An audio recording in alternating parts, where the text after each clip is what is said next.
Bonjour à tous et bienvenue en direct sur les chaînes parlementaires. À 9 jours du second tour de la présidentielle, François Hollande tient son premier grand rassemblement d'entre-deux tours. Et pour cela, il a choisi sa région, le Limousin. Dans quelques instants, il s'exprimera depuis Limoges. Mais avant cela, c'est à Bourges qu'il a commencé sa journée. Et nos journalistes Paul Bouffard et Thomas Raguet l'ont suivi.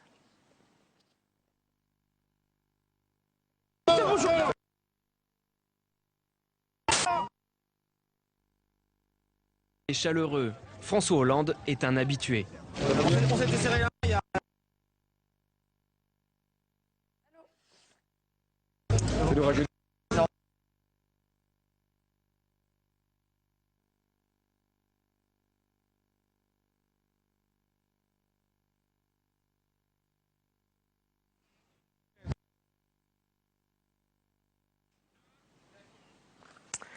Voilà, François Hollande, un petit problème sur le sujet, mais François Hollande qui était donc ce matin au Printemps de Bourges et qui maintenant est arrivé à Limoges. Limoges où il va donc tenir son premier grand meeting d'entre-deux tours. Des grands rassemblements comme cela, il y en aura 3 pour François Hollande durant ces 9 jours.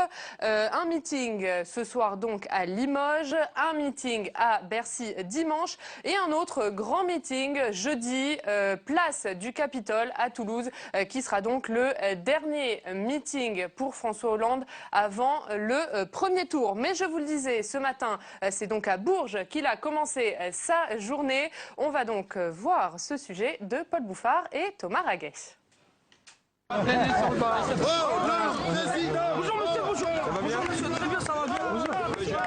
Au Printemps de Bourges, même sous la pluie, l'accueil est chaleureux. François Hollande est un habitué. On s'était serré la main il y a 15 ans. 15 ans ouais, au Printemps de Bourges. Déjà, vous étiez premier secrétaire. Absolument. Ça ne rajeunit pas, hein? Non, carrément. Bah, vous avez pas changé, moi. Non, à peine. Une petite escale culturelle à 9 jours du second tour. La culture, c'est pas simplement un compartiment, un élément d'un projet. C'est ce qui le relève, ce qui lui donne un sens. Hier, Nicolas Sarkozy déclarait que la culture était absente de la course à l'Elysée. Au Printemps de Bourges, on lui répond. Avec Nicolas Sarkozy, on a du mal à parler culture. C'est manifestement pas un sujet qui l'intéresse. Pourtant, c'est un bon sujet pour rassembler les gens. Ça.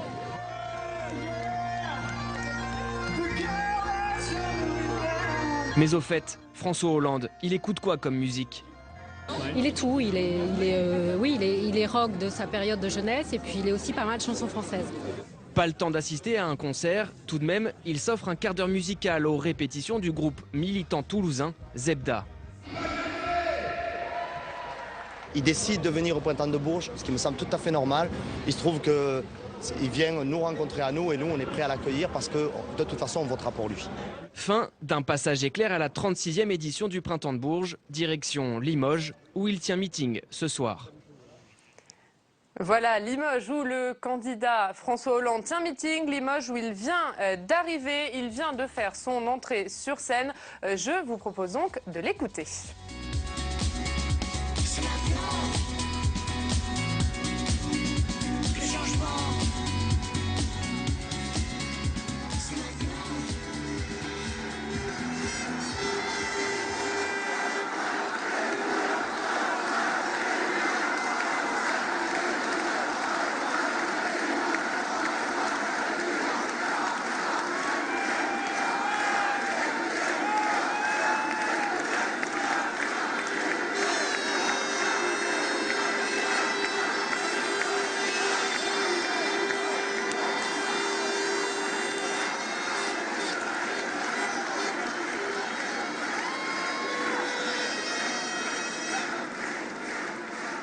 Mes chers amis,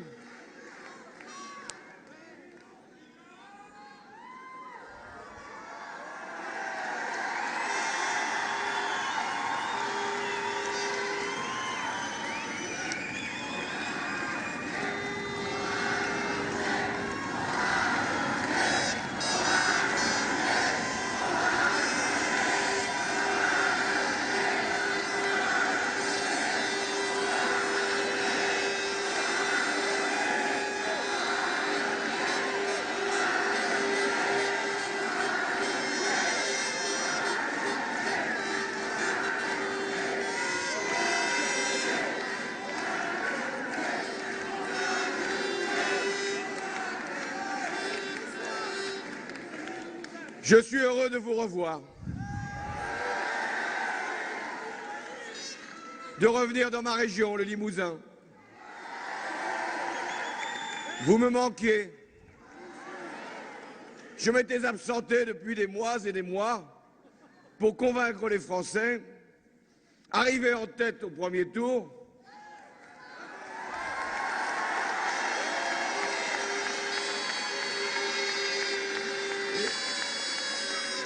Et je voulais, avant le second, vous adresser un message à vous. D'abord, vous dire ma gratitude. Vous m'avez accueilli il y a 31 ans, ici à Limoges, à la gare des Bénédictins.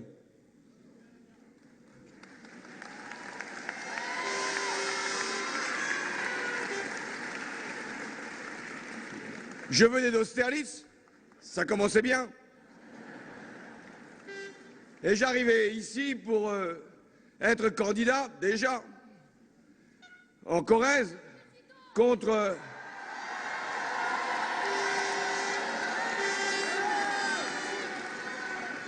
un député sortant qui avait à l'époque une célébrité que je n'ai pas encore atteinte, mais j'approche. Et depuis 1981, à chaque étape de ma vie politique, vous m'avez toujours soutenu, apporté ce qui est le plus grand dans une démocratie, la légitimité du suffrage.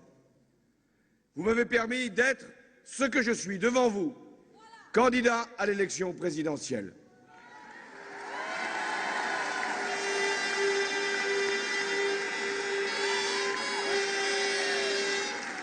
Et si les Français, je n'en sais rien encore, me permettaient d'être le prochain président de la République, l'histoire, en tout cas telle qu'elle sera écrite bien plus tard, rappellera donc que c'est à Limoges que tout avait commencé.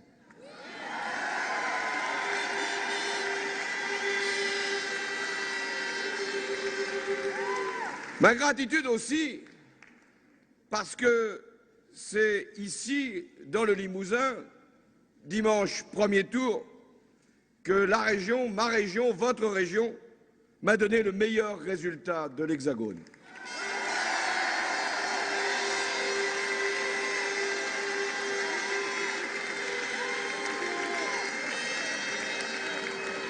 Je salue tous les élus qui y ont contribué, présidents de région, présidents de département, ils se sont exprimés avant moi, le maire de Limoges, Alain Rodet. Mais je veux quand même, ils me le pardonneront, adresser une mention particulière à la Corrèze.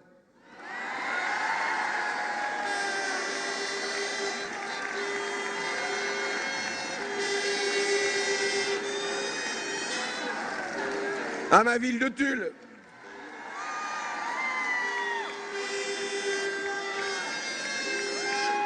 Qui m'a donné le meilleur résultat de France. Mais enfin, nous sommes qu'au premier tour, il va falloir faire mieux au second.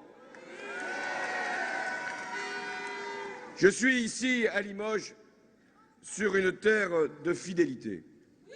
Fidélité d'abord à cette grande idée du socialisme. Limoges avait même été appelée au XIXe siècle, je ne sais pas comment il fallait juger cette comparaison, la Rome du socialisme. Je n'ose pas dire le Vatican du socialisme. Ou la Mecque, parce que maintenant, nous sommes accusés de tout.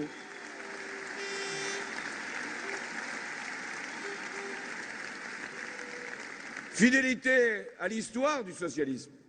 Fidélité aussi au mouvement ouvrier, au syndicalisme. C'est à Limoges que s'était tenu en septembre 1895 le congrès constitutif de la CGT, sous l'impulsion des cheminots, qui les premiers avaient organisé le combat syndical.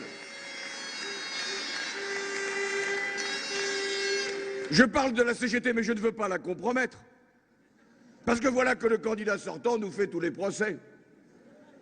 Il suffit qu'une organisation syndicale annonce qu'elle préférait le voir partir pour qu'aussitôt il considère que cette organisation serait inféodée au Parti socialiste. Si seulement.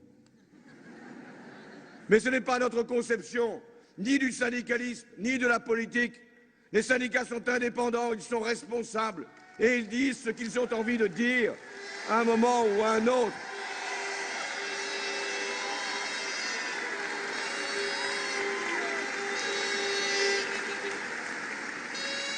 J'ai grand respect pour la démocratie sociale. Nous aurons besoin, au lendemain de l'élection présidentielle, d'une négociation apaisée, responsable, entre organisations patronales et syndicats, les unes et les autres représentatifs. J'ai aussi grand respect pour la représentation patronale. Elle ne dit pas que du bien sur mon programme.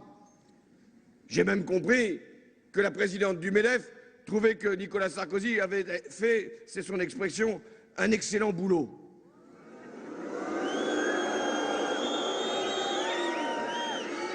De son point de vue, mais elle en a bien le droit, et moi je ne lui ferai pas procès. Nous avons besoin de partenaires sociaux, nous avons besoin de dialogue entre forces organisées, nous avons besoin de négociations qui permettent de faire avancer la cause du progrès. Je ne sépare jamais le peuple des corps intermédiaires.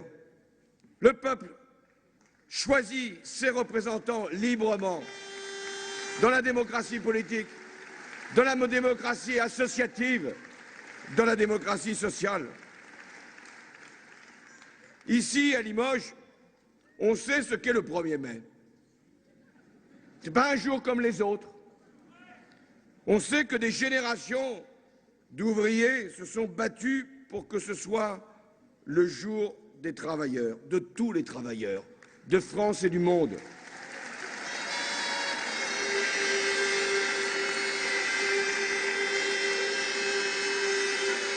Ces générations d'hommes, de femmes qui ont donné leur sueur, leur vie, ne faisaient pas de distinction entre les vrais travailleurs et les autres. Ne faisaient pas de distinction entre les travailleurs du privé et les travailleurs du public. Ne faisaient pas de différence entre les travailleurs français d'un côté et les travailleurs étrangers de l'autre. La fête du travail, c'est la fête de tous les travailleurs.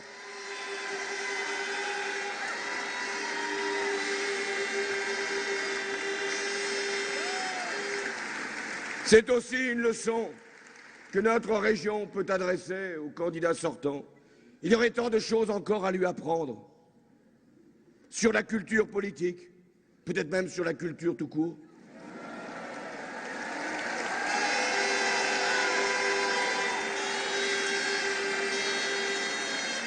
Tant de choses à lui rappeler sur ce qu'il convient de dire ou de ne pas dire, de faire ou de ne pas faire. J'ai peur que ce ne soit trop tard et que nous allons être obligés de l'envoyer faire un cours de rattrapage très long.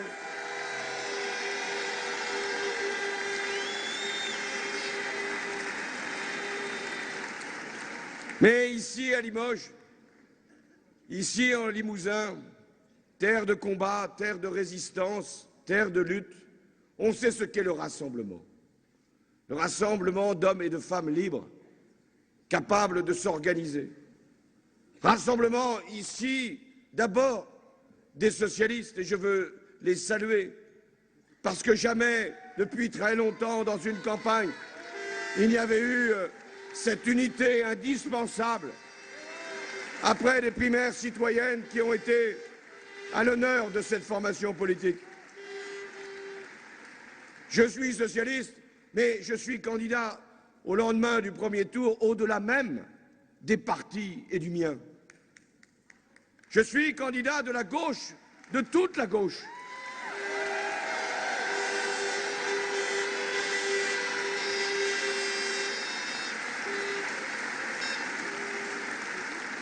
Et là encore, je ne fais pas de distinction entre la gauche de résistance et la gauche de conquête, la gauche de protestation et la gauche de gestion. la gauche du réel et la gauche de l'idéal. C'est la gauche qui doit mettre en mouvement toutes ses forces.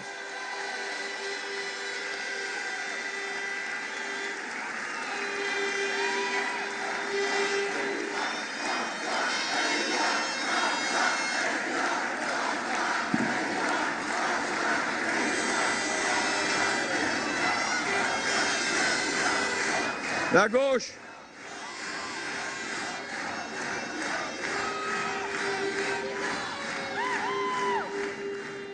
c'est une famille qui vit parfois dans des logements séparés. Mais c'est une famille diverse qui s'entretient mutuellement de toutes ces cultures. Il y a une culture communiste. Et je veux ici même, lui rendre hommage. Cette culture qui a fait que la radicalité pouvait trouver un débouché, que le monde ouvrier pouvait trouver une dignité, qu'il y avait aussi cette capacité, dans certaines circonstances, à se mettre en résistance. Je salue la mémoire de tous ces résistants, et notamment communistes, qui ont permis que nous soyons libres aujourd'hui.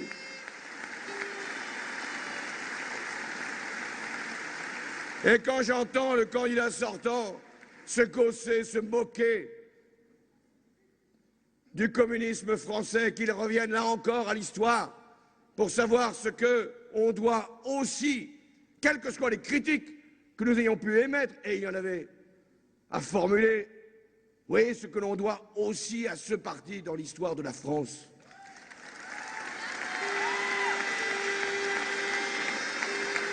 Et puis, dans le rassemblement, il y a des forces nouvelles, des mouvements qui sont apparus et qui nous ont mis devant nos propres responsabilités planétaires. Je salue le mouvement écologique, ici représenté par Eva Joly et Cécile Duflot, au nom d'Europe Écologie Les Verts.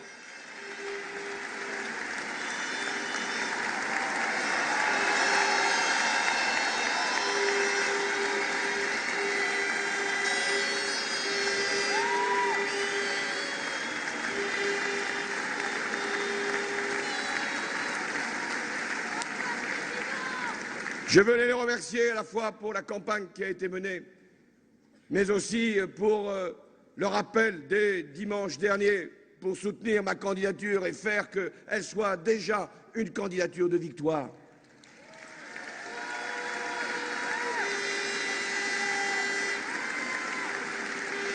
Je n'oublie pas non plus ce qu'a dit Jean-Luc Mélenchon pour soutenir aussi notre démarche, non pas notre projet, mais notre exigence de victoire.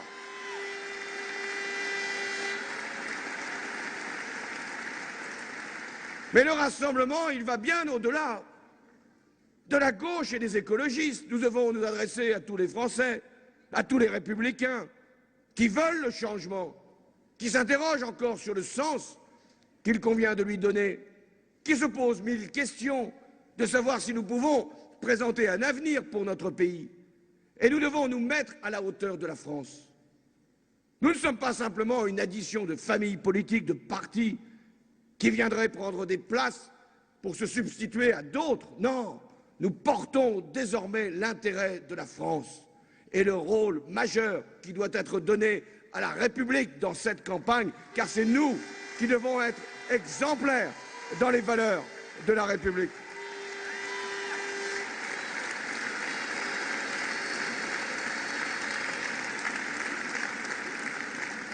J'ai compris que des hommes et des femmes nous rejoignaient. Parfois, ils étaient partis là où ils n'auraient jamais dû être. Mais je ne leur jette en aucune manière la pierre. Et je vous mets en garde. Ne repoussez jamais ceux qui vous rejoignent. Sinon, vous ne gagnerez jamais une élection. Parce que pour emporter un scrutin, il faut bien que ceux qui n'ont pas voté pour nous la dernière fois le fassent cette fois-ci.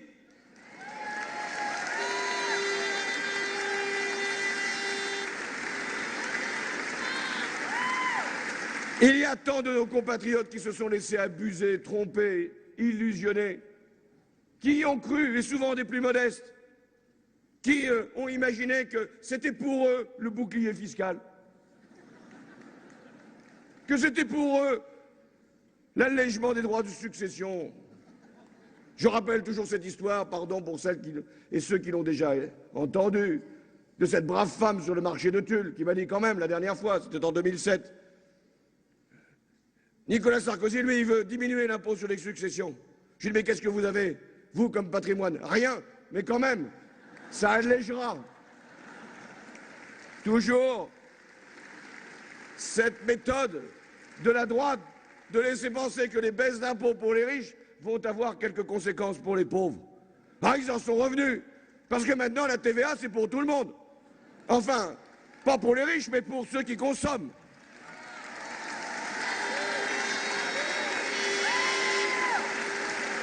Oui, il faut accueillir aussi tous ces républicains qui s'étaient laissés, eux aussi, griser par des discours, écrits d'ailleurs par d'autres, que celui qui les avait prononcés. Rappelez-vous, il évoquait Léon Blum, Jean Jaurès. Ne sifflez pas Léon Blum et Jean Jaurès, ils n'y sont pour rien. Moi, je me souviens, à l'époque, j'avais mis en garde. J'avais fait des recherches. J'avais été voir sur l'index des rues, des avenues et des boulevards à Neuilly-sur-Seine s'il y avait un boulevard Jean Jaurès.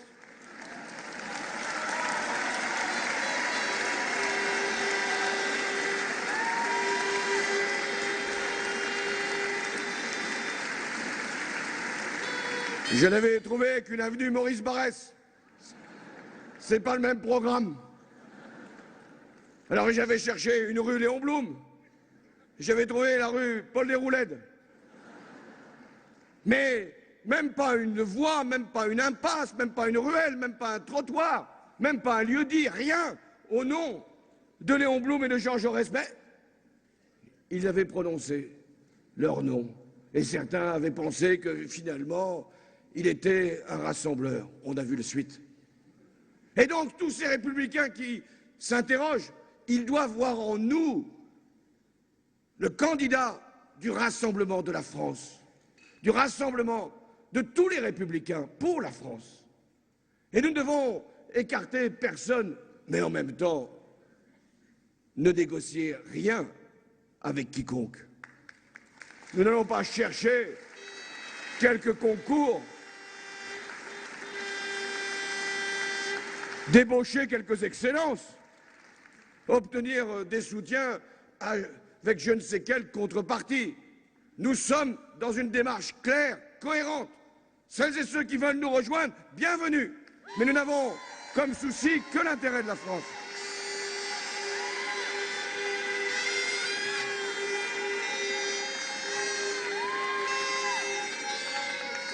L'enjeu de cette élection, c'est d'être capable de faire le rassemblement pour le redressement dans la justice. Et chaque fois que la gauche se situe à la hauteur de la France, elle est, à ce moment-là, aspirée par un mouvement qui la dépasse. C'est arrivé plusieurs fois dans notre histoire. En 1936, avec le Front populaire, au lendemain de la guerre, avec ceux qui s'étaient regroupés dans le Conseil national de la résistance, dans les années 50 avec Pierre Mendès France, puis après, il avait fallu attendre si longtemps pour que François Mitterrand reprenne cette marche, cette conquête, cette espérance.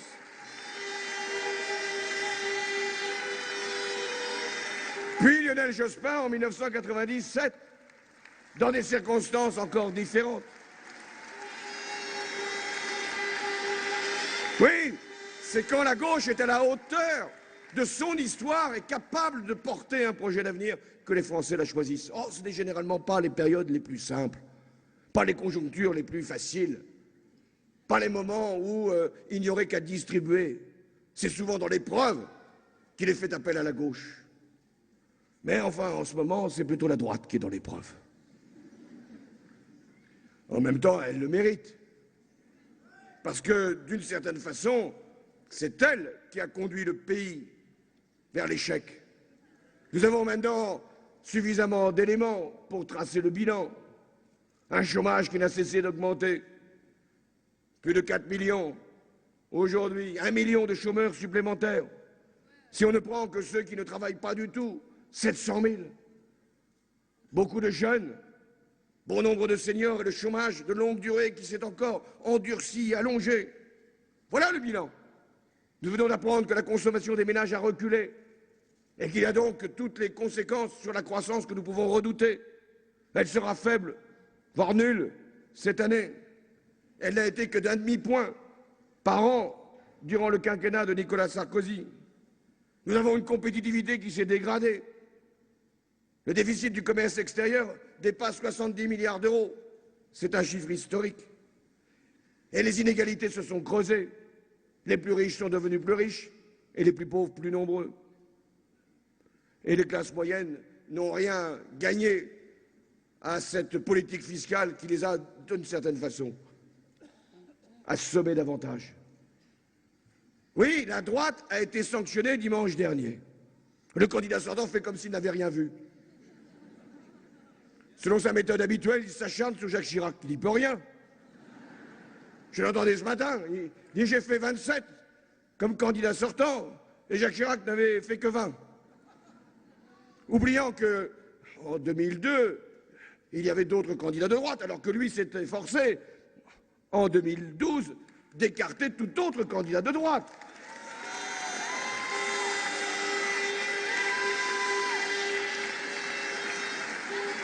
C'est la première fois dans l'histoire de la Ve République que le candidat sortant, le président sortant, ne sort pas en tête du scrutin de premier tour. Mais lui, il considère qu'il a déjà gagné. Il est comme ça. Autour de lui, j'ai l'impression que le doute s'est installé. Ils ne disent rien, ils attendent, ils subissent, et certains même espèrent.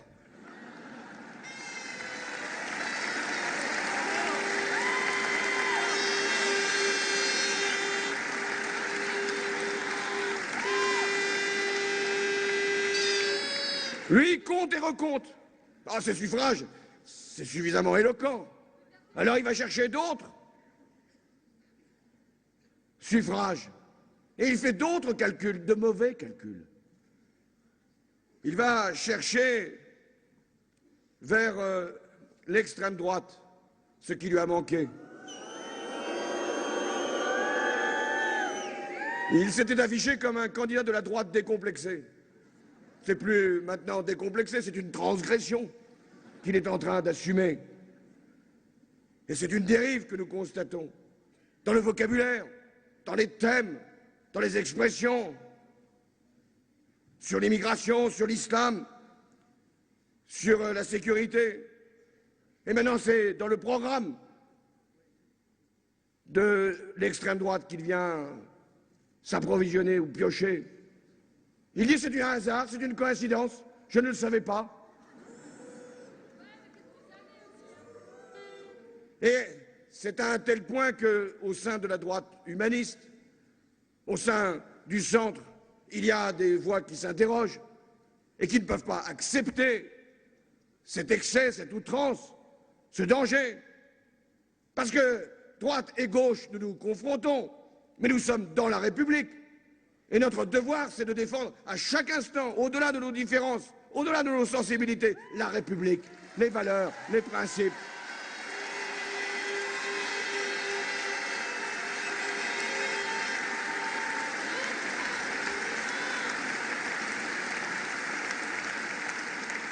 Je ne reproche pas aux candidats sortants de s'adresser aux électeurs, je le fais aussi.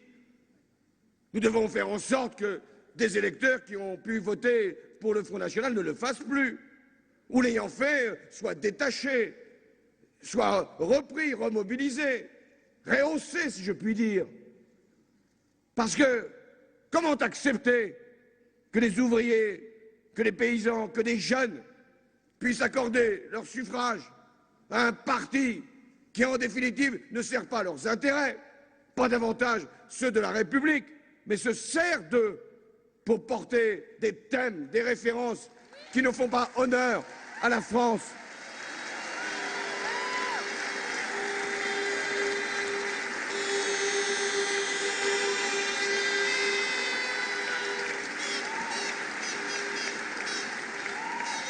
Dans notre histoire, à quel moment la droite extrême a pu être une solution pour le pays? Elle a toujours porté les thèses du repli, du rejet, de la haine, et parfois davantage.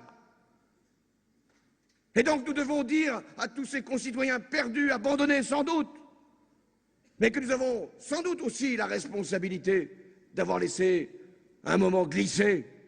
Nous devons leur dire à ces Français que être citoyen de France, ça exige d'avoir la fierté de porter des valeurs qui nous dépassent, qui nous élèvent, qui nous rehaussent.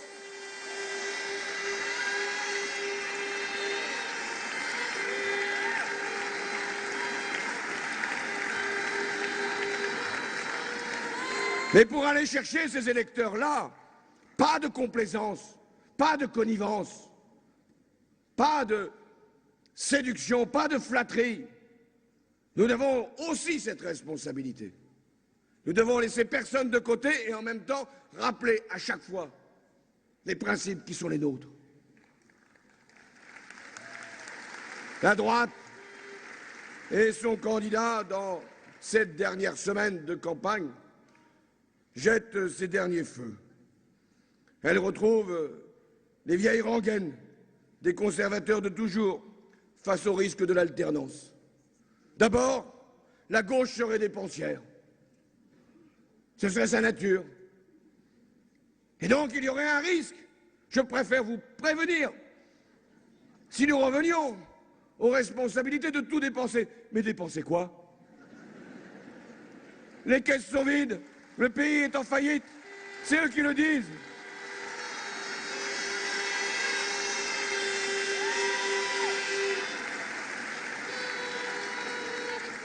Alors, on vient nous donner quelques spectres en nous disant que si les Français choisissaient la gauche, et donc le candidat que je suis, la France redeviendrait un pays sans référence, sans boussole.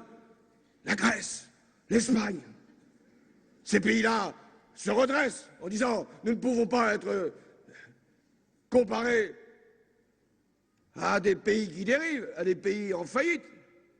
Et pourtant, c'est ce que le candidat sortant fait au risque de se froisser avec leurs dirigeants. C'est fait.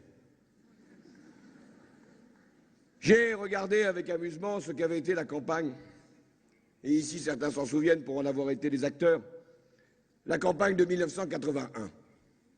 Le candidat sortant s'appelait Giscard d'Estaing. Vous avez remarqué, il soutient le candidat sortant Nicolas Sarkozy. Il y a un syndicat comme ça, des candidats sortants, qui s'est formé.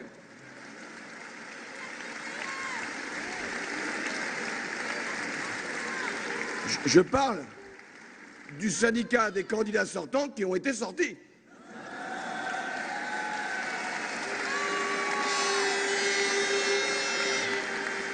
En 1980, Valéry Giscard d'Estaing, qui voulait faire peur lui aussi, face à la possibilité d'une victoire de François Mitterrand, disait « Si les Français choisissent la gauche, ça va devenir la Pologne. » Vous voyez, à chaque fois, c'est un pays différent. Mais nous voulons être la France respectée, parce que c'est le peuple qui va décider de son avenir.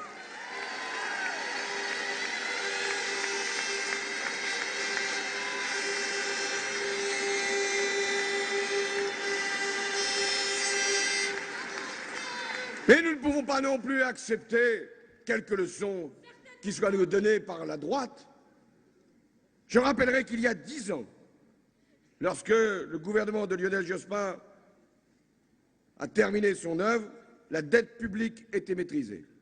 Les comptes sociaux étaient équilibrés.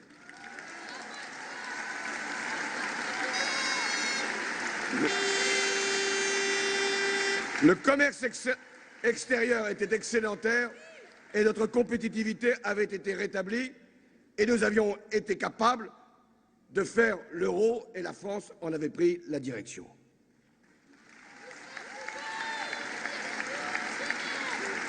Depuis 5 ans, la dette publique a augmenté de 600 milliards, le déficit de la sécurité sociale atteint 20 milliards, 135 milliards de déficit cumulé et le déficit du commerce extérieur dépasse 70 milliards. Et il viendrait nous faire la leçon? Non. Mais quelles dépenses publiques nous reproche-t-on de prévoir? 60 000 postes dans l'éducation nationale.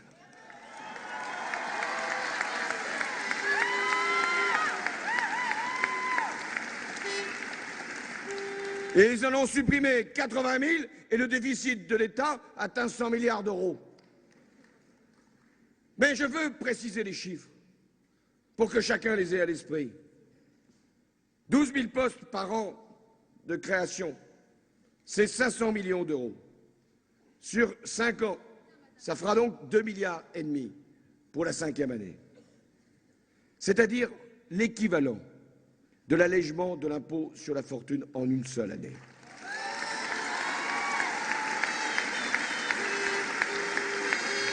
Vous avez là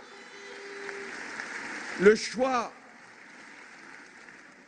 qui est finalement le plus éclairant pour les Français. Est-ce que nous voulons protéger les plus favorisés, les plus grandes fortunes, ou nous voulons protéger les enfants de la République? J'ai choisi.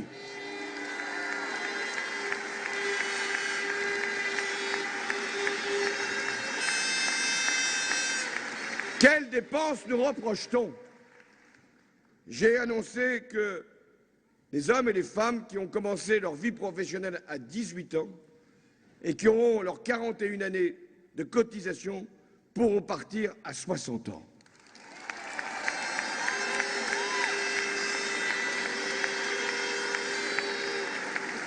C'est juste et ça représente 5 milliards d'euros, l'équivalent de ce qu'a été l'allègement de cotisations sociales et d'impôts pour les heures supplémentaires.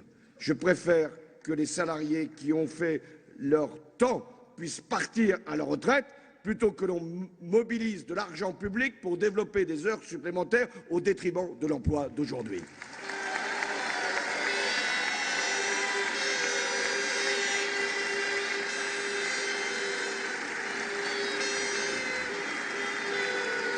Je me suis engagé pour que la France, au lendemain de l'élection présidentielle, rétablisse ses comptes publics sur le quinquennat.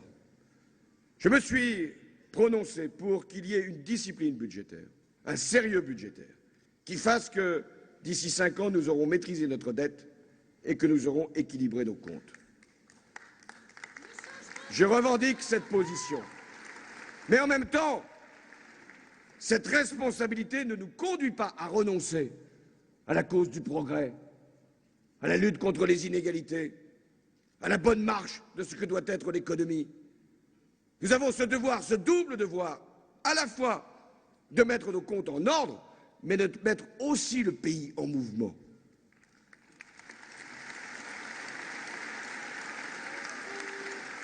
Alors, comme la droite ne peut pas nous prendre sur le terrain de la gestion, elle vient sur un autre. La gauche serait un risque pour la France. Elle affaiblirait les marchés. Pour l'instant, ils ne bronchent pas. Alors, on les stimule. On les encourage. J'entends des déclarations venant du sommet de l'État pour dire les taux d'intérêt vont augmenter. Rien ne vient. Les capitaux vont fuir, pas pour l'instant. Alors, ils encouragent la spéculation? Est-ce digne d'un président sortant que de souhaiter qu'il y ait plus de spéculation qui frappe son pays dans le seul souci d'empêcher l'alternance? Eh bien non.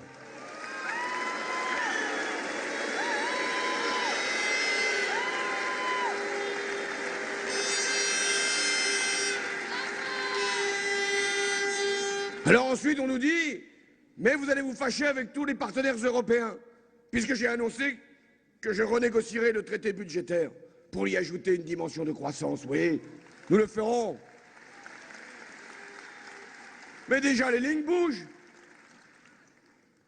Certains se mettent publiquement à déclarer le bien fondé de notre position, y compris le président de la Banque centrale européenne et d'autres chefs de gouvernement qui ne sont pas socialistes, il y en a si peu.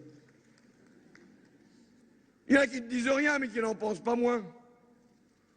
Parce qu'ils se disent, si c'est la position du candidat de la gauche qui l'emporte, alors ce sera un changement pour l'Europe tout entière. Et les pays qui peinent, les pays qui ploient sous l'austérité, ils espèrent, ils escomptent le vote du peuple français. Jamais une élection présidentielle en France n'a été aussi décisive pour l'Europe. Vous êtes regardés, attendus, espérés. Soyez conscients de votre responsabilité, elle est grande, elle est immense. Vous n'allez pas simplement parler au nom de la France, vous allez permettre qu'un mouvement puisse se lever dans toute l'Europe pour en changer la direction.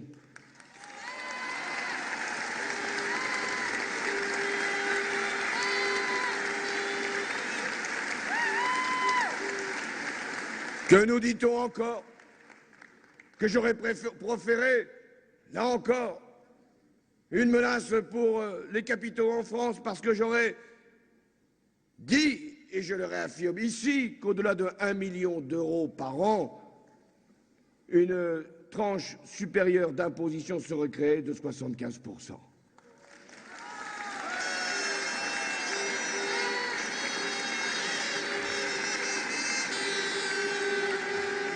Alors les menaces d'exil commencent à se dessiner.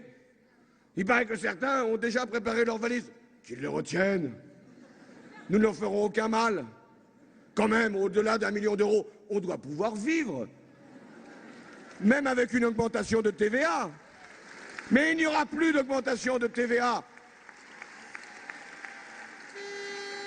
Et comment comprendre que ceux-là même, dirigeants d'entreprises que je respecte, ils en avons besoin, puissent appeler à la modération salariale pour leurs ouvriers et eux-mêmes s'attribuer 34% d'augmentation de leur rémunération? Comment comprendre? Comment admettre?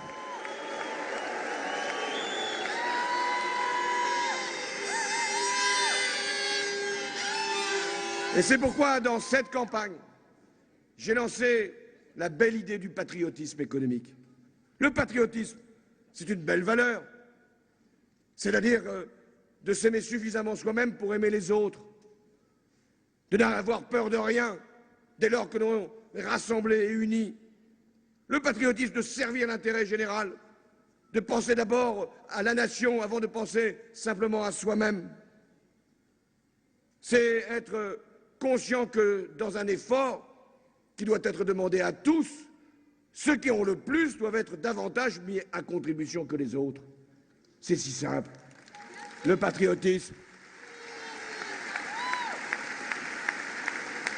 c'est de comprendre qu'il y a un modèle français, celui issu, c'est vrai, du Conseil national de la résistance et de son programme, qui appelle chacune et chacun à cotiser pour être couvert par rapport aux aléas, aux risques sociaux. Ça s'appelle la protection sociale, la sécurité sociale. Et nous avons à défendre ces acquis-là aussi.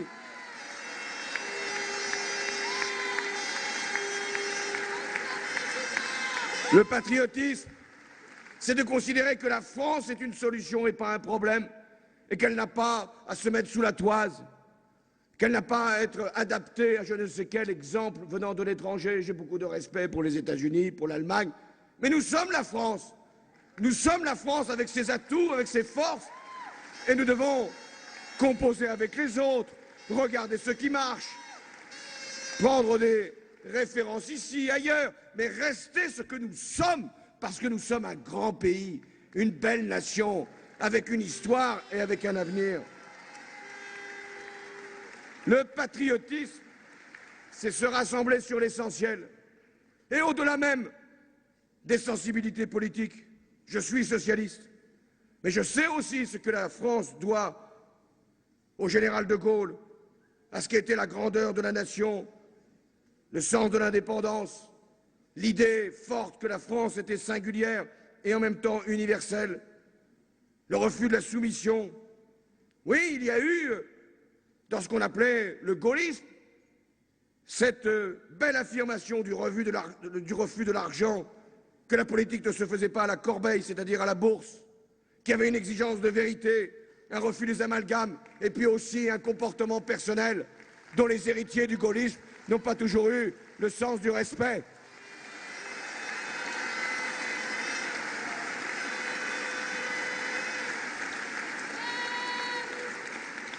L'enjeu de cette élection, c'est le rassemblement. Rassemblement des citoyens, rassemblement des forces, force de la création, force de la culture, force de la jeunesse, force sociale. Oui, c'est ce rassemblement de tous les atouts de la France, mais c'est aussi le rassemblement des territoires. Il y a dans le scrutin de dimanche dernier des résultats qui nous ont, reconnaissons-le, surpris, frappés. Qu'il y ait eu dans ce qu'on appelle la ruralité, des votes de colère qui se soient portés sur le Front national. Comment les comprendre? Comment les juger? Comment les traduire?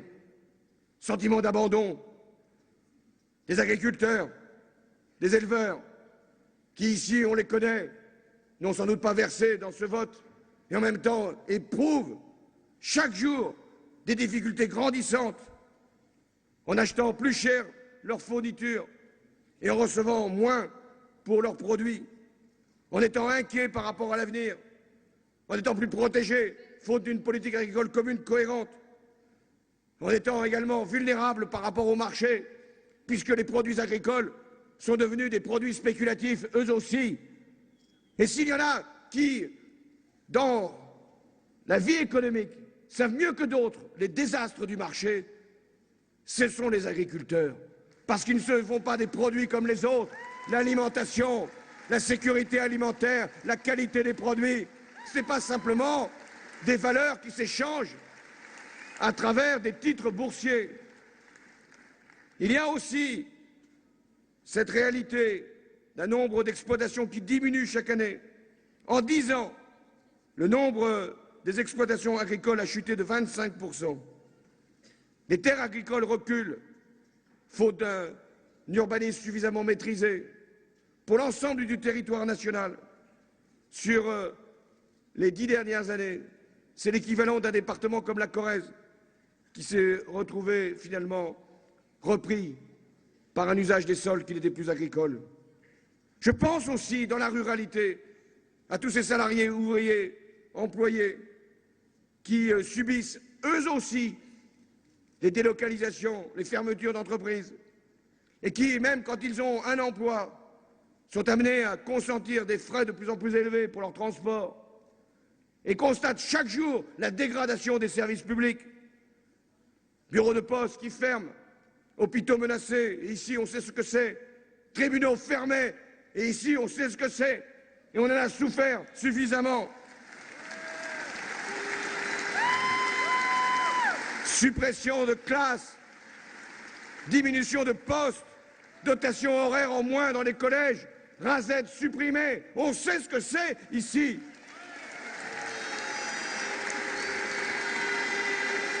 Sécurité de proximité mise en cause.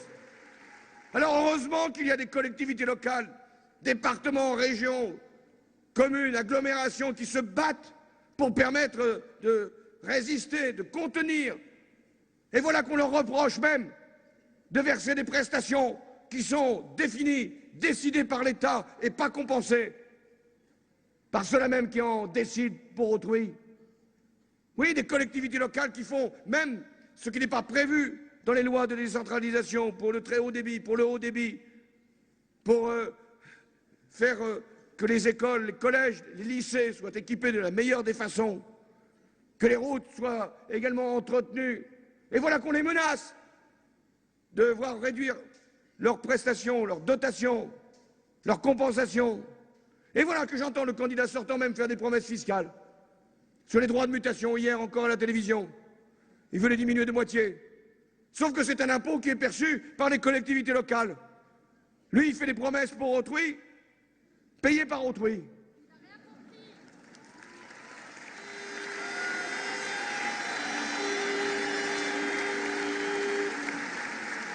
Mais nous aurons à redonner confiance à nos territoires. Ça sera l'acte de décentralisation que je poserai au lendemain de l'élection présidentielle. Nouveau transfert de compétences, réforme des finances locales, attribution de capacité d'intervention pour nos élus.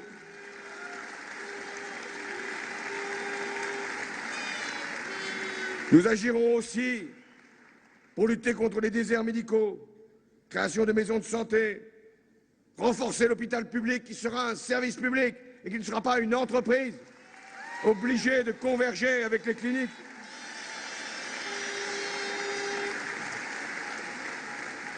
Nous lancerons un grand plan pour le haut débit, pour le très haut débit. Nous recréerons les postes qui ont été supprimés dans les écoles, dans les collèges.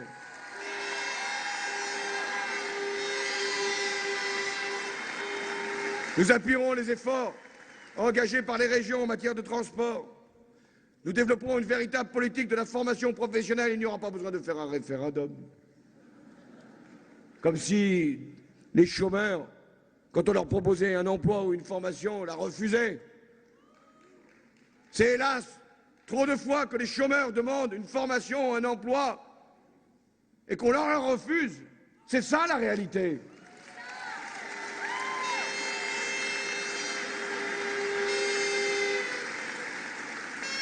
Mais je prends la mesure de ce désarroi, de ce sentiment d'abandon territoires ruraux, territoires urbains. Et donc je créerai au lendemain de l'élection présidentielle un ministère de l'égalité territoriale permettant de faire la péréquation entre les territoires, une action pour l'égalité territoriale, pour que chaque citoyen, où qu'il vive, dans une banlieue ou dans une zone rurale, ait le même accès aux services publics, à la capacité de réussir sa vie.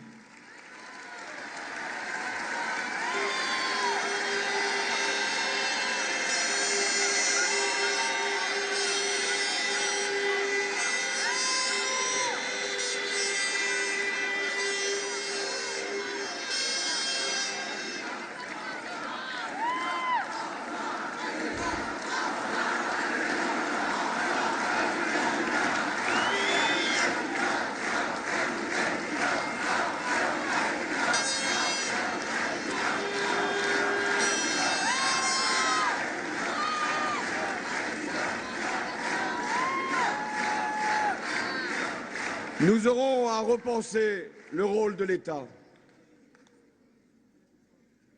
à la fois les valeurs qu'il portera et les actions qu'il conduira. Le capitalisme financier a inversé les hiérarchies de normes et de principes qui étaient les nôtres. Et en définitive, ces luttes qui s'étaient accumulées les unes les autres, qui avaient permis à l'humanisme de prévaloir sur la force, sont en recul. Le trader est mieux payé que l'ingénieur. Le banquier est plus que le chercheur. La spéculation davantage que l'entreprise. Et le marché s'impose trop souvent à l'État.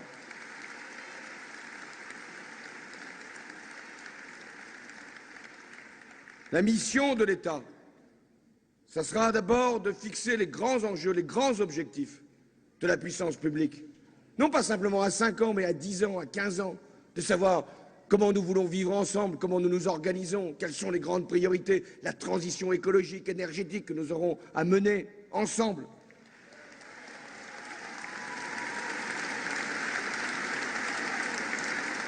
L'État devra être économe dans ses moyens, dans ses ressources, intelligent dans la manière de les déployer sur le territoire, mais il devra aussi respect aux serviteurs de l'État. Comment un pouvoir pourrait-il être puissant s'il n'a pas la moindre reconnaissance et le moindre respect à l'égard des fonctionnaires qui le servent?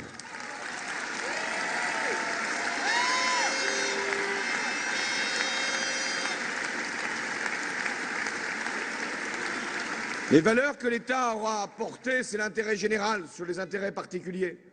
C'est également le long terme par rapport à la dictature de l'urgence. Cette capacité à pouvoir avoir une autre logique que le rendement immédiat, mais d'avoir l'utilité collective de long terme comme perspective. L'État n'est pas l'étatisme. Si l'impulsion est nécessaire, la gestion peut être faite par d'autres. La délégation peut être accordée. La décentralisation sera un principe. L'État, son rôle, c'est de définir la stratégie, de donner la vision, et c'est le chef de l'État qui doit l'assurer. Nous aurons à inventer de nouveaux instruments. La Banque publique d'investissement pour accompagner les entreprises dans leur développement, la capacité d'intervenir au capital de certaines entreprises pour leur permettre d'être à la pointe de la technologie. Nous aurons à inventer des politiques sur l'isolation des logements, sur les modes de transport, sur les énergies renouvelables. Nous devrons être, là encore, en avance si nous ne voulons pas perdre des gisements d'emplois et des opportunités industrielles. Nous devrons, là encore, être inventifs pour mettre la recherche au cœur de nos priorités. La recherche, l'intelligence, la connaissance, l'innovation, recherche publique, recherche privée.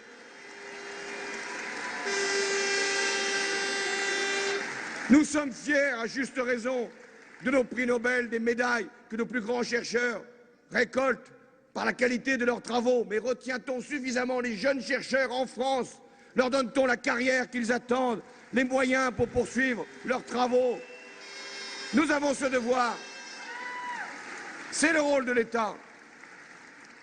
Toujours l'État qui doit accompagner l'enseignement supérieur. Il le fera avec les régions, mais il le fera aussi parce que s'il doit y avoir un grand tremplin qui a été lancé, des fonds qui ont été récoltés, c'est maintenant qu'ils doivent être mis au service des universités et pas à certaines plutôt qu'à d'autres, mais aux universités qui, elles, sur le territoire, permettent l'excellence et accueillent des étudiants plus nombreux et aussi venant de ces quartiers, de ces zones rurales où il n'y a pas toujours l'accès le plus facile à l'enseignement supérieur.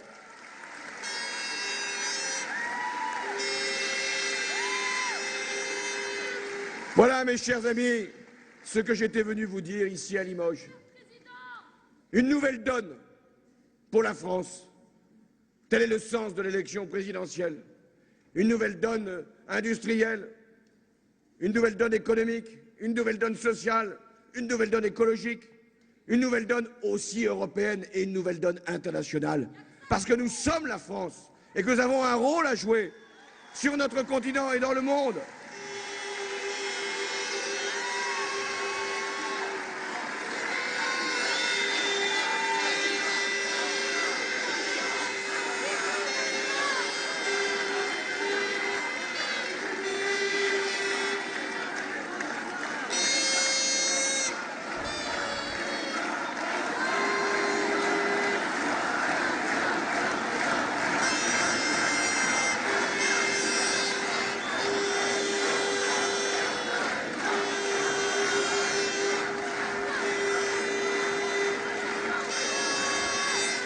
Mes chers amis, je ne veux pas vous retenir trop longtemps, mais en même temps, je ne suis pas loin de vous, pas loin de Tulle, donc je peux y passer une partie de la nuit.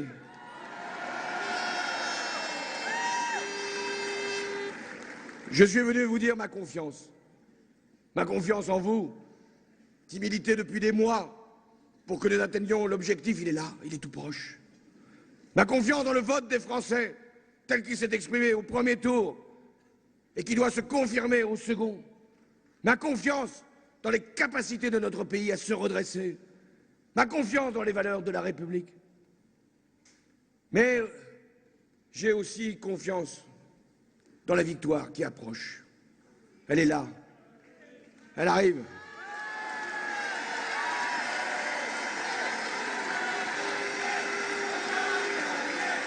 Elle se dessine.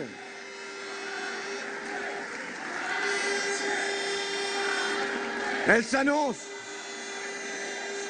Elle se prépare. Elle se construit.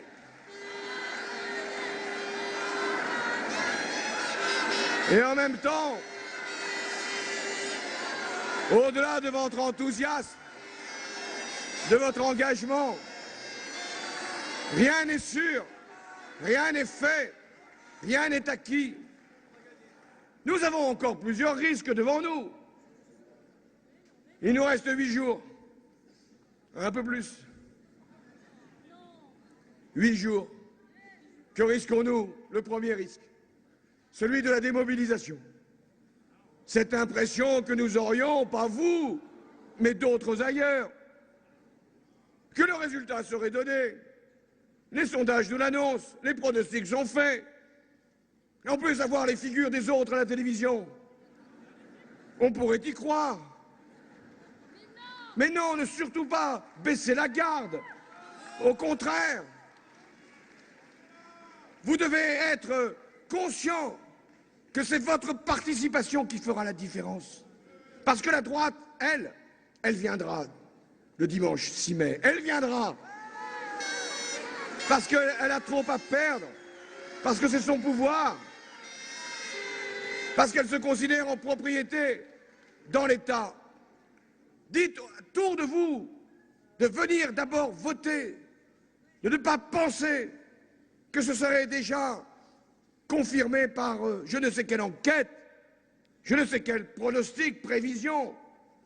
Rien ne doit vous détourner de l'objectif de la participation la plus élevée possible pour le second tour. Méfiez-vous aussi de l'euphorie qui court, de l'euphorie qui gagne et qui peut parfois nous faire perdre.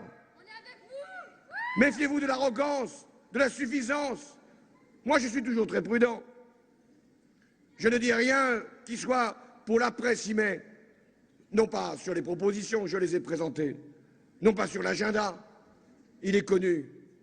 Non pas sur les étapes, elles seront définies dans le quinquennat. D'abord les réformes structurelles et ensuite la redistribution.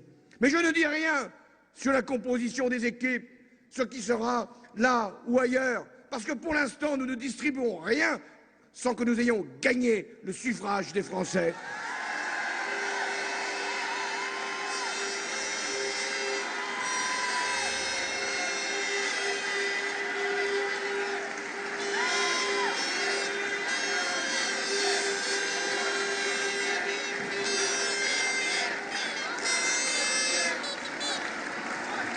Et puis le dernier risque serait celui d'une certaine innocence que la gauche peut avoir dans certaines circonstances.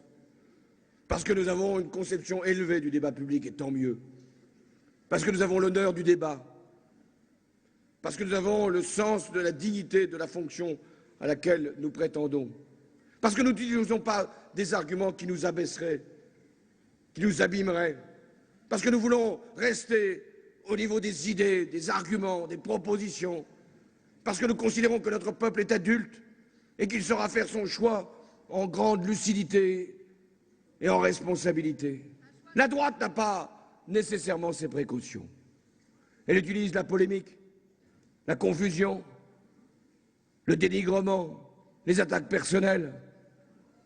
Nous en subissons depuis des mois. Rien ne nous a été épargné. Et en comparaison animalière, ils sont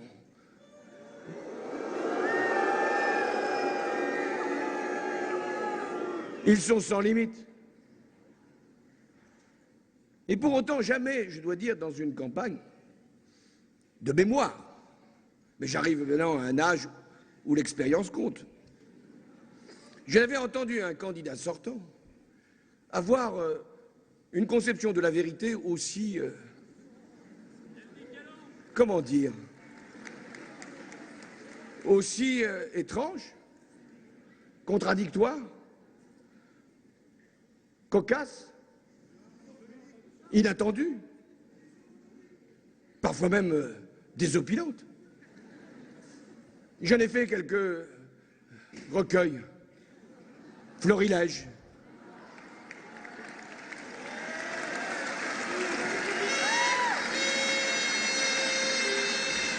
L'autre jour, pour dénoncer la position qui est la mienne sur la réduction de la dépendance à l'égard du nucléaire et la proposition que j'ai faite de ne fermer qu'une centrale celle de Fessenheim durant le prochain quinquennat, alors qu'il a prétendu encore hier que nous voulions fermer 24 réacteurs dès le prochain quinquennat. Et il l'a dit sur 48, alors qu'il y en a davantage de réacteurs, mais il ne le sait pas. Donc, pour étayer son argument, voilà qu'il nous raconte une histoire, à tous les sens du terme. Il nous dit comment le candidat socialiste peut-il fermer Fessenheim alors que moi je suis allé, c'est Nicolas Sarkozy qui parle, pardon de cette confusion. Moi je suis allé à Fukushima et j'ai vu que Fukushima c'était près de la mer et que le tsunami effectivement pouvait se produire à Fukushima mais pas à Fessenheim. Il nous donnait d'ailleurs donc une information que nous avions déjà, que Fessenheim n'était pas au bord de la mer.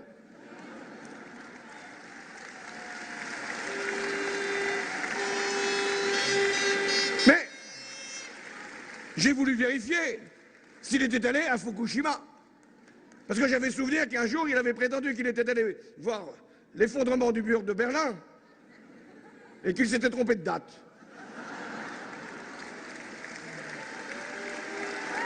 Mais je me suis dit, un président sortant, s'il dit qu'il est allé à Fukushima, ça doit être vrai. Eh bien non, nous avons là un président sortant d'une autre espèce. C'est que lui, il pense que quand il dit qu'il est allé à Fukushima, il y est allé. Alors qu'il n'y a jamais mis les pieds.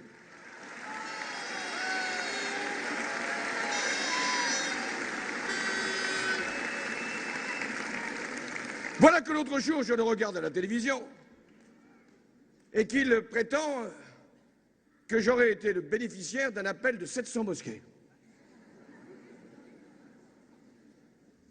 Je fais vérifier. Et cette information, qui n'en était pas une, est immédiatement démentie par le Conseil du culte musulman. Et aucune mosquée n'a appelé à voter pour ma candidature. Et d'ailleurs, pourquoi l'aurait-elle fait? Mais qu'un candidat sortant puisse prétendre qu'il y ait eu un appel des mosquées, vous voyez bien quelle insinuation il y avait. Il aurait pu dire qu'il y a un appel de 700 églises.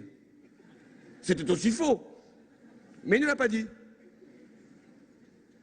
Et donc là encore, pouvoir prétendre que je serais le candidat de quoi, de qui, alors qu'il n'y a eu aucun appel, c'est donc à chaque fois créer la confusion, le doute, la suspicion, et mettre une religion qui doit avoir le plein respect dans la République, la religion qui serait un risque pour la République.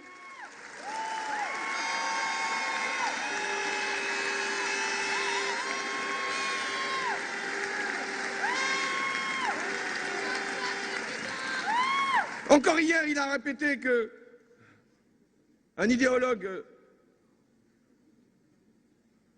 suisse, mais professant des thèses islamiques qui ne sont pas les nôtres et qui doivent être contestées parce qu'elles sont contestables, aurait lui aussi appelé à voter pour moi. Et là encore, démenti de l'intéressé, en disant qu'il est contre tous les pouvoirs et que si c'est aujourd'hui Nicolas Sarkozy, ce sera moi demain, il aura la même position. Moi, je récuse ce personnage, je le dénonce, mais quand même, qu'on puisse laisser penser que je serai soutenu par lui, voilà encore une autre imposture et une autre contre-vérité pour ne pas dire autre chose.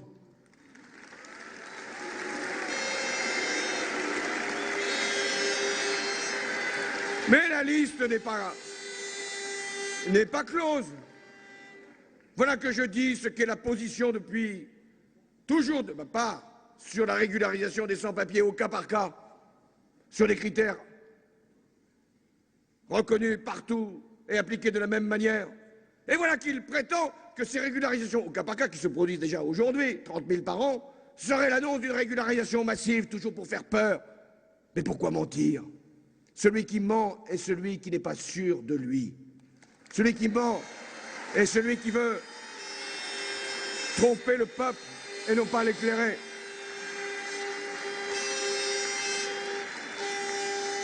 Et le voilà qui répète encore et encore qu'à Lille, il y aurait des piscines qui seraient à des heures précises ouvertes simplement aux femmes, alors que ces horaires ont été purement et simplement supprimés et que c'était sans lien avec quelque religion que ce soit, et que Martine Aubry y a fait justice. Et voilà encore que je l'entends dire que si nous voulons le vote des étrangers aux élections municipales, et uniquement aux élections municipales, sera une conséquence communautariste. Et bientôt, tous les enfants seront obligés de manger de la viande halal à la cantine. Alors que lui-même, en 2008, réaffirmait qu'il était intellectuellement pour le droit de vote, mais qu'il n'avait pas la majorité qui lui permettait de le faire passer.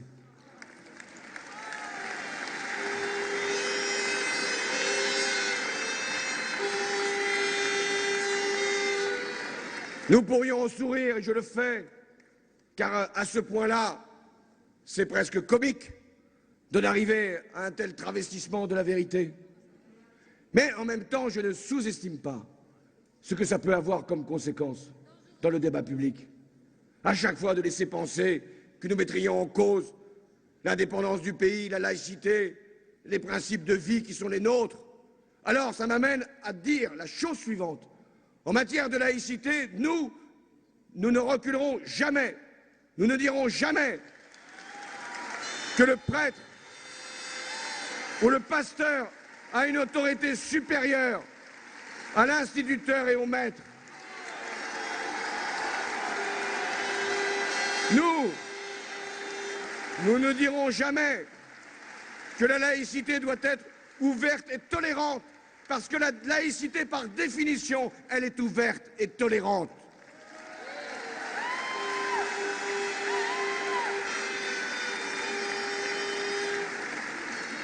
Et nous, et moi, président de la République, je n'irai jamais devant une assemblée où il y aura d'un côté les femmes et de l'autre côté les hommes.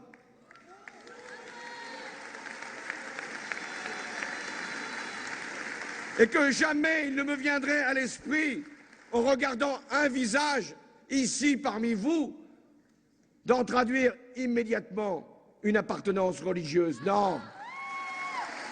Il n'y a pas d'apparence dans la République. Il n'y a qu'une appartenance à la République.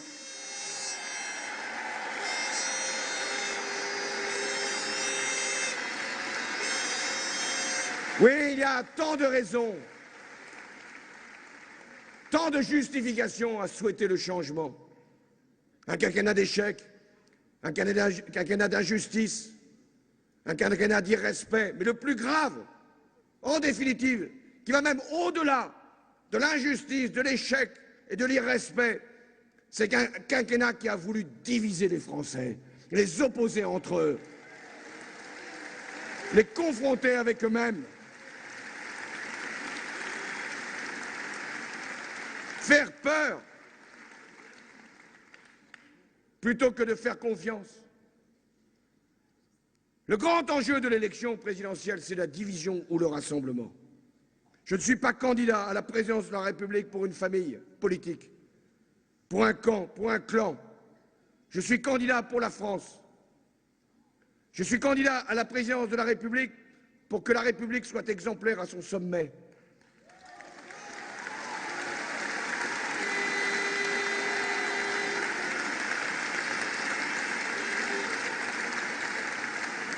Je suis candidat à la présidence de la République pour que je sois un chef de l'État et pas un chef de la majorité, un chef de parti, un chef de tout et responsable de rien.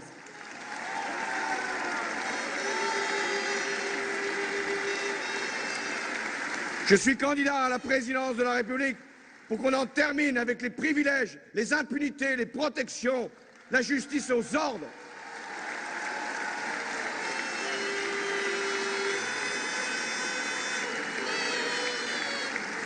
Je suis candidat à la présidence de la République pour qu'il y ait un pouvoir partagé, des partenaires sociaux respectés, des élus considérés, des citoyens honorés d'être citoyens français. Voilà pourquoi je souhaite notre victoire. Mais Notre victoire, nous devons d'abord la mériter. Aller la chercher, aller la conquérir, aller la justifier, aller la demander aux Français. Ce ne doit pas être n'importe quelle victoire, soit une belle et grande victoire.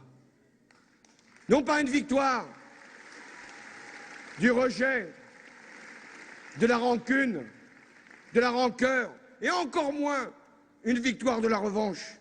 Non, une victoire du redressement, du relèvement, de la fierté, de la beauté de la République.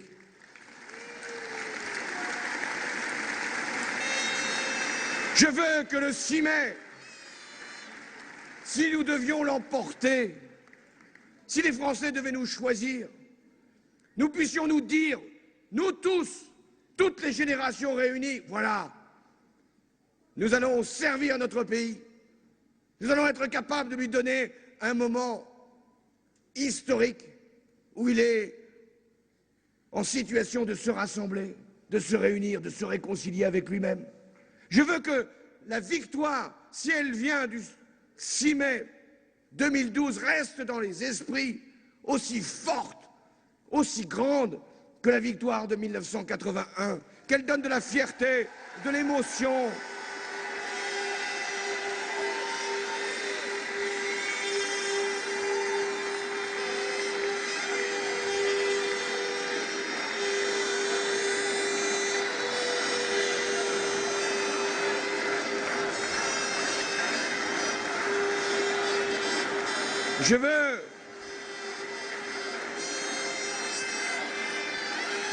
Je veux que si ce soir arrive du 6 mai, si cette victoire nous est donnée, nous n'ayons pas de rapport vindicatif à l'égard des autres, que nous soyons capables de les ignorer, de les oublier, de tourner cette page et d'en écrire une autre, celle de l'histoire de la République, celle de l'histoire de France, celle où la gauche sera de nouveau à la responsabilité de la France, du pays, pour servir la République.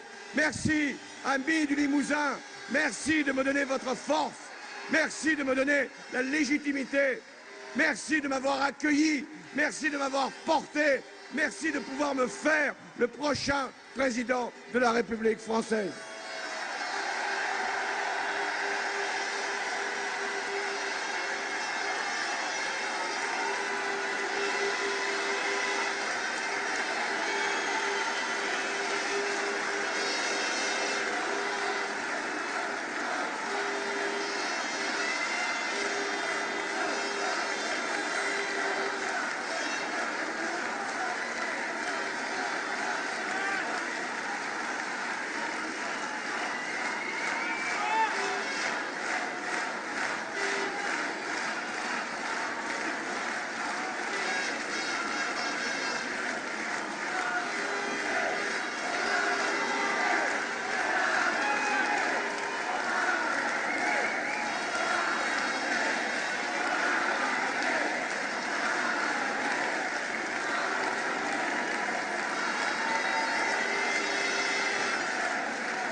Vous avez donc suivi en direct sur les chaînes parlementaires ce meeting de François Hollande sur ses terres politiques dans le Limousin. Un François Hollande offensif et confiant sur son sort le soir du 6 mai, mais qui appelle néanmoins à la mobilisation et met en garde contre l'euphorie. François Hollande qui a reconnu qu'il s'adressait lui aussi aux électeurs du Front National, mais sans complaisance et sans connivence. Un François Hollande enfin qui s'est voulu rassembleur. Je suis le candidat de toute la gauche. À noter d'ailleurs la présence dans les tribunes de Limoges de Cécile Duflot et d'Eva Joly. François Hollande qui tiendra un autre grand meeting dimanche, ce sera à Bercy. Meeting que vous pourrez suivre en direct sur les chaînes parlementaires. Édition spéciale à partir de 14h45 pour suivre donc ce meeting de François Hollande et puis celui de l'autre candidat, Nicolas Sarkozy, qui sera lui en meeting à Toulouse et en multiplex dans 7 autres villes de France. France. Rendez-vous donc dimanche 14h45. Très bonne soirée à tous sur les chaînes parlementaires.